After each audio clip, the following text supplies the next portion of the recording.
conversation with this creative director a couple of weeks ago, and I'm trying to get him to understand some stuff about technology and APIs and all these kinds of things. He looks at me and he says, I don't have to learn anything about digital technology at all, because I know that whatever I can think up, someone can build it for me. It's like classic arrogant, sort of kind of creative advertising mindset, if you will. I hope no one back at my agency watches this on Ustream.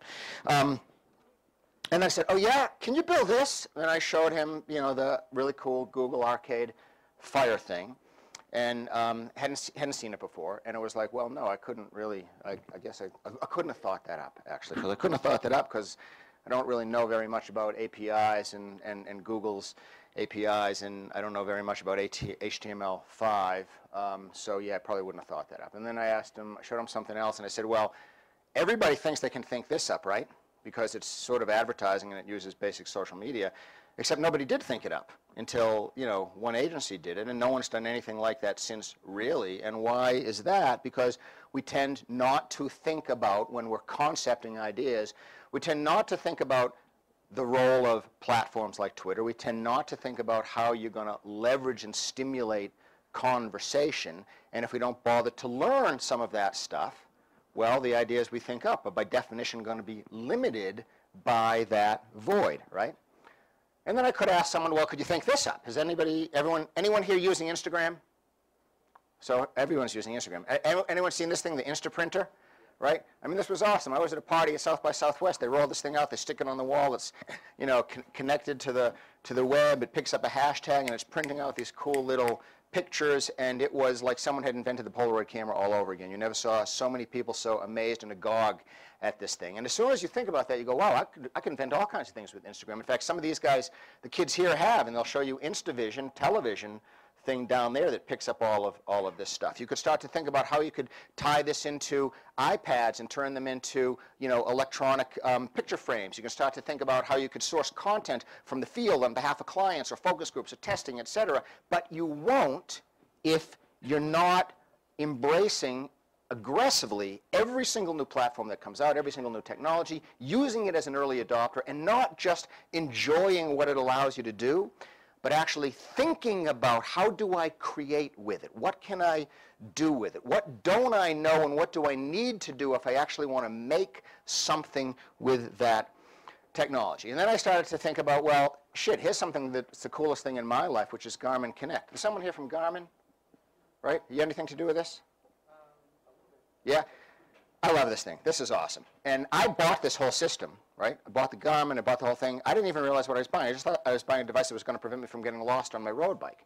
Only later on do I realize, wow, there's all this personal data rocks. And then I suddenly realized, holy shit, there's thousands and thousands and thousands of cyclists in there from all over the world, and they're all posting their rides, and I can go and get their rides, and I can download them into my device, and wherever I go now, I have a ride, and it's all, holy cow, that has nothing to do with my device. You've created content and utility and a service and a barrier to exit. I will never again be without Garmin. I'm not going to switch to some other thing. I'm now connected to people inside this system. And you would never, no creative person, it's not like ad agencies do this, but they should be doing this. They should be thinking about this. But no one's going to do this if they're not as aware of the fact that data is perhaps one of the single most creative assets that you can have when you're thinking about what you can make. So look at just some of these things and you suddenly go, wow, none of these are messages, right? None of these are ads. These are all sort of things, utilities, et cetera. So, and then finally, which is pretty interesting, CrowdTap, and the founder of CrowdTap, Matt Britton, will be here tomorrow. He'll talk about this. Think in terms of whatever, scavengers, Foursquares, Groupons, et cetera. CrowdTap is a reward system for ideating and promoting leading brands. It connects users with brands and brands with users. Takes advantage of the network effect. The more users come in, the more appealing it is to brands. The more brands come in, the more appealing it is to users. You incent actions and behavior and get consumers to do work for you on your behalf, and you reward them, and you create this new sort of media distribution system. But this is true intellectual property. Like, why didn't an ad agency who has a credit card account think up Groupon? Why didn't an ad agency who has a photography company that is losing market share to these things think up Instagram, right? Well, here's a case where an ad agency actually did think up something like CrowdTap, and that's another another thing we should all, take into consideration. The fact of the matter is our companies are filled with a whole bunch of creative people, and we tend to apply our skills to the same kind of thing. But if we could get our mind around the models, the thinking, the processes, the restructures of teams, et cetera, to think up this kind of stuff, maybe we can. So why don't we think of that kind of thing? Because we don't think like a software company, we think like ad agencies, and we don't even consider leveraging something like the network effect, which is how Twitter got built and how Facebook got built and how all of these other things where, the brand founders do a little bit of something, but the community does the rest. We don't think that way. So what we're going to do in this session is there's two sides, really, of making digital work. There's the work, which ranges from augmented reality to websites to social media to iAds to Twitter feeds to content strategy. And then there is the making. I think we're going to try to cover as much as we can about both sides, because we also want to know what we think is cool digital stuff. But the making is where we have to probably put our effort when it comes to changing our companies and our personal behaviors. Because I had a conversation with somebody last night who was saying inside their agency, the structure is still the idea of, the senior creative people think it's still about the quote-unquote big idea, but big idea defined not like a Garmin Connect, but defined as an ad-like object. And then we'll tell the digital guys what that ad-like object is, and they can go make something that, extends that into this other arena. But maybe we should be, tearing down that entire way of looking at things, and doing stuff. So what we're going to cover, and unfortunately just because of the schedules of some of the teachers, we're going to cover these a little bit out of order. It would be ideal to be talking about the brief in the digital age first, and then everything, falling out of that. But Gareth Kay, who's awesome and couldn't get here till tomorrow, so that'll happen tomorrow. We're going to talk about processes.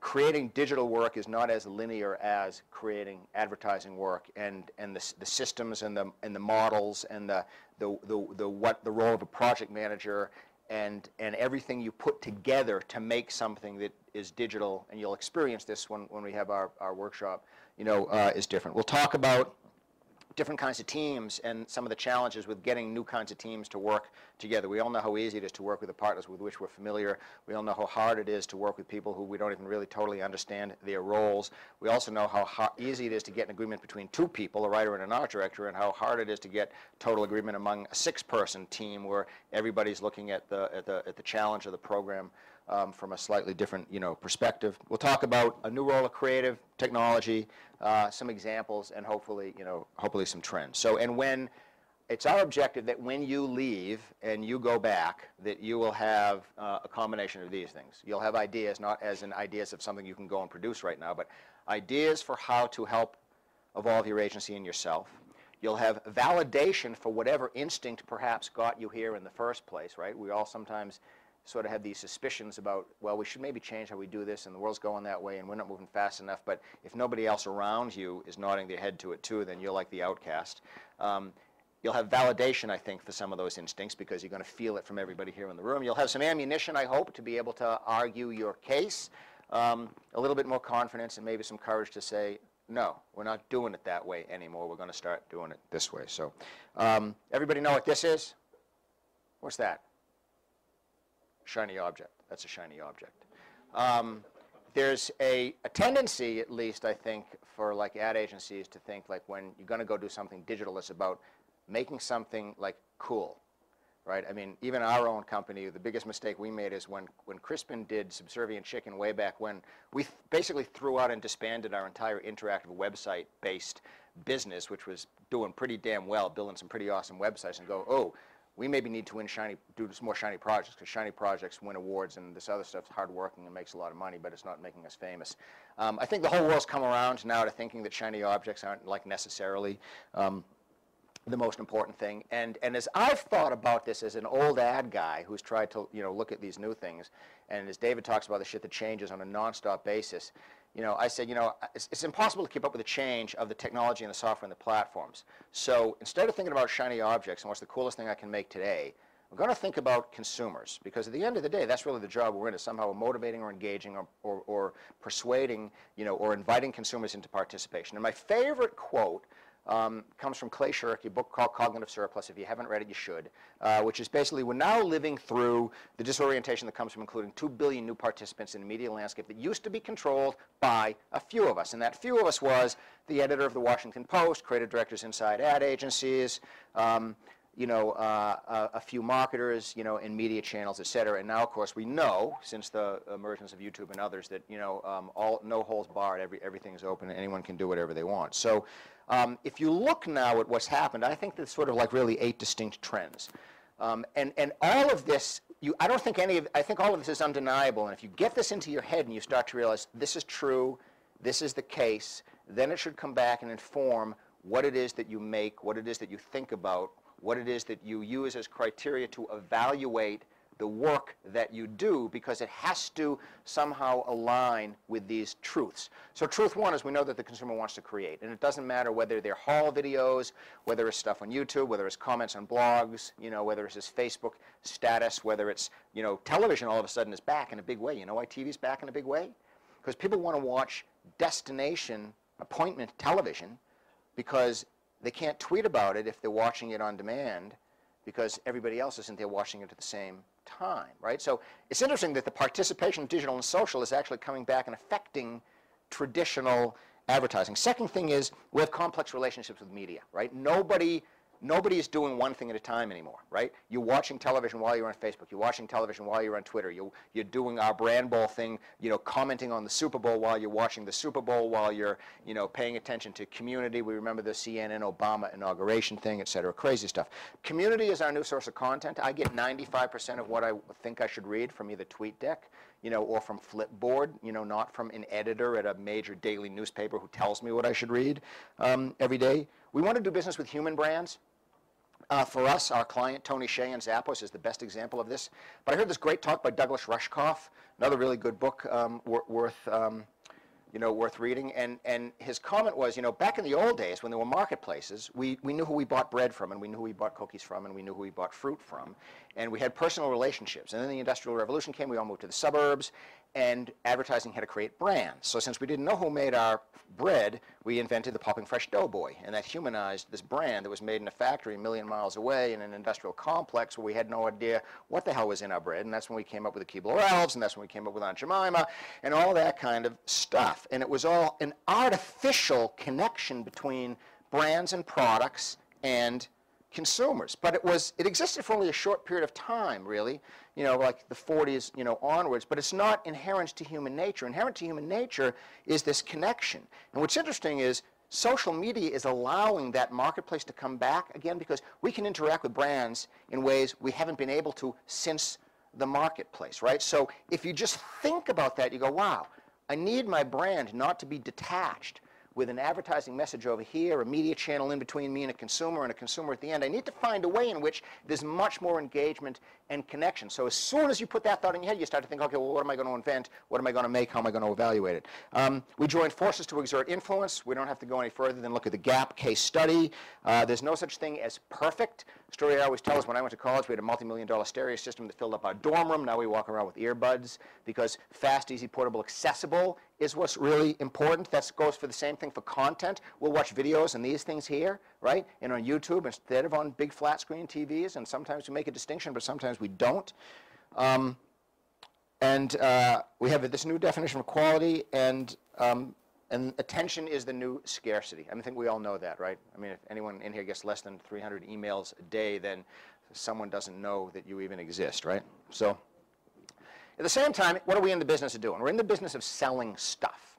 And the old way of looking at things was there's a funnel. And we're going to drive people to the top of the funnel, and they're going to come at the bottom, and some percentage of them are going to be customers. And we target the right people, we get a lot of customers and be sort of cost efficient. But if you take that funnel and you flip it toward you and you look down it, it isn't like this smooth chute that goes down, and it isn't like somebody gets to the top and they just roll to the bottom. It's sort of like some people, everybody comes there for different reasons. Some people come to search, some to learn, some to transact, some to play, some to be entertained, et cetera. And therefore, we need content that works on the consumer's terms or utility or applications, at every one of those Every one of those places. We're not in the business of making ads and then sticking those same ads on YouTube or sticking those same ads in our Facebook stream for brands, where it's like, what are we going to do in each and every one of those channels that makes absolute perfect sense, that builds an ecosystem, that does it on the terms of the consumer, et cetera. So as soon as now you start to